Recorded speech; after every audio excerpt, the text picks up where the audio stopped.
Okay, so today we are going to be unboxing the Memo Paris, and we've got the Sicilian leather which we've just bought. So let's have a quick look to see how it is.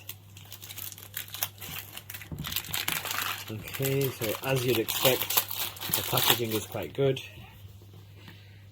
Let's try to get this out the box. Okay, so it's got a sticker over there. I'll just use a scissors to unbox that. Okay, as with all the other Memo products, yeah, everything is quite good. Let's have a look.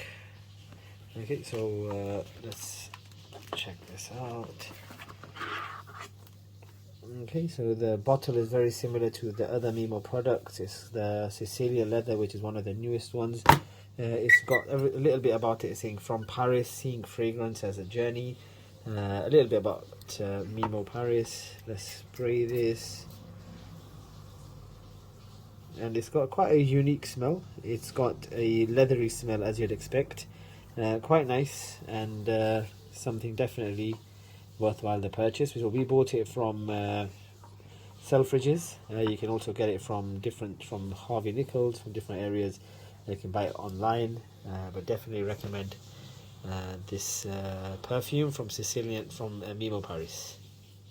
Thank you.